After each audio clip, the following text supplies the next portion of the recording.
जय सीताराम। क्या आप जानते हैं कि महाभारत की लड़ाई क्यों हुई थी? क्योंकि एक भाई दूसरे भाई का राजपाट सब हड़प लिया। वो देना नहीं चाहता था। जब पांडव 12 वर्ष का वनवास और एक वर्ष का अज्ञातवास पूरा करके आए तो उन्होंने विचार किया कि महाराज धृतराष्ट्र को तो हमको आधा राज दे देना चाहिए बिना कहे ही। लेकिन कौरव पक्ष की तरफ से उनको कोई संदेश किसी तरह का वो नहीं मिल रहा था कि वो उनको देंगे आधा राज की नहीं देंगे।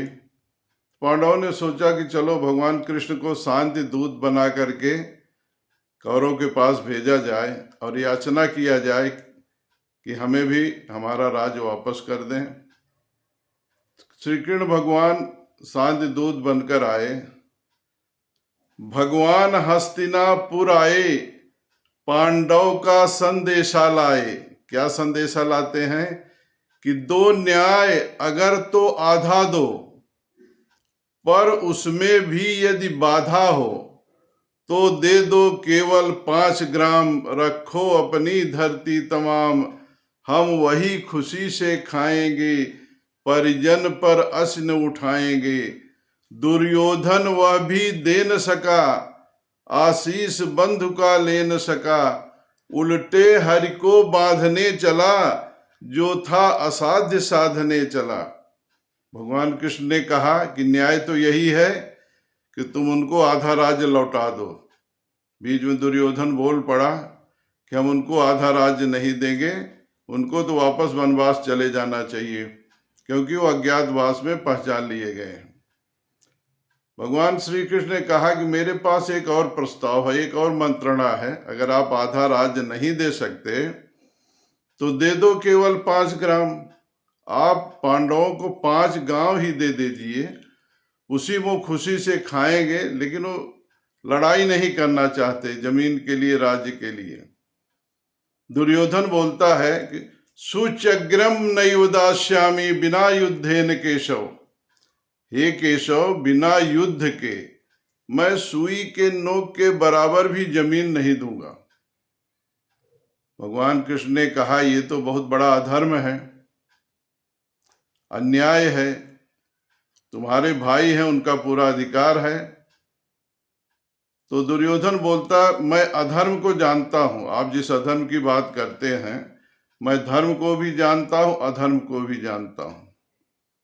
सुनिए क्या दुर्योधन बोलता है कि जानामि धर्मम नच में प्रवृत्ति, जान्याम अधर्मम नच में निवृत्ति, केनापि देवेन हृदि स्थितेन, यथा नियुक्तोस्मि तथा करोमि। बोलता है जानामि धर्मम नच में प्रवृत्ति। मैं धर्म को भली भांति जानता हूं, लेकिन उधर मेरी प्रवृत्ति नहीं है। मैं धर्म नहीं करना चाहता।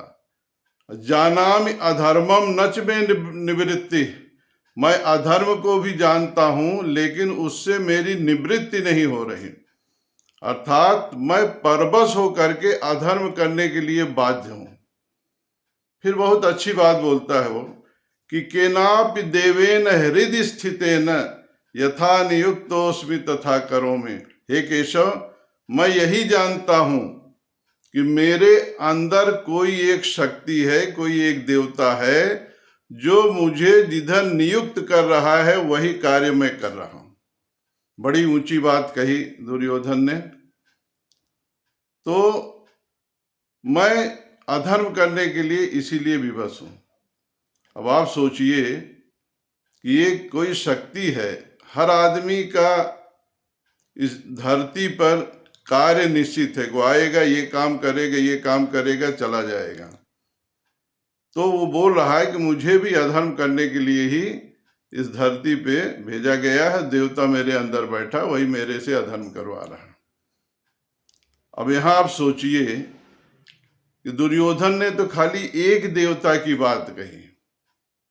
परम पूज्य गोस्वामी तुलसीदास जी ने तो पूरा पोल ही खोल के रख दिया है। वो बोलते हैं रामचरितमानस में कि इंद्रिय द्वार झरोखा नाना, तह तह सुर बैठे करि थाना। आवत देखहि विषय बयारी, बरबस देहि कपाट उघारी। तुलसीदास जी कह रहे हैं कि इंद्रिय द्वार झरोखा नाना, जितनी इंद्रियां हैं हमारे शरीर में उतने द्वार हैं, और उन द्वारों पे तह तह सुर बैठे कर थाना, समूह में देवता लोग बैठे हुए हैं। और झरोखा नाना, इस शरीर में इंद्रिय द्वार की तरह लाखों झरोखे हैं, उसमें भी देव लोग बैठे हैं। अवावत देखें विषय बयारी, बरबस देहि कपाट उघारी। जब जब भी विषय वासना की आंधी आती है तब तक वो सभी द्वार खोल देते हैं और उस झंझावात को अंदर ले लेते हैं। तो मनुष्य इच्छा कामना इसी के झंझावात में फंसा रहता है। तब बताइए, जब हमारे शरीर में इंद्रियों के द्वार पर और झरोखों पे देवता बैठे, वो नहीं चाहते कि हम धर्म के रास्ते पर चलें, वो खुद ही हमको अधर्म के रास्ते पर ढकेल देते हैं, विषय वासनाओं के दलदल में फंसा देते हैं। तो एक बेचारा दुर्योधन क्या करे। यहाँ तो पूरे शरीर में इंद्रिय द्वार झरोखा नाना, तहता सुर बैठे कर थाना, बहुत सारे देवता बैठे हुए हैं। जितने भी शरीर के अंदर छिद्र हैं जहाँ से वायु प्रवेश, सब में देवता बैठे हुए हैं और हमको विषय वासनाओं में लिप्त करने के लिए तैयार रहते हैं। जैसे ही हम कभी धर्म के मार्ग पर चलना चाहते हैं तो सीधा वो विक्षेप करते हैं, अड़चन डालते हैं और हमें आगे नहीं बढ़ने देते। इसलिए उन देवी देवताओं से बचने के लिए बस एक ही रास्ता है, सतगुरु शरण भजन हरिहर की, इससे मुक्ति दिलावे।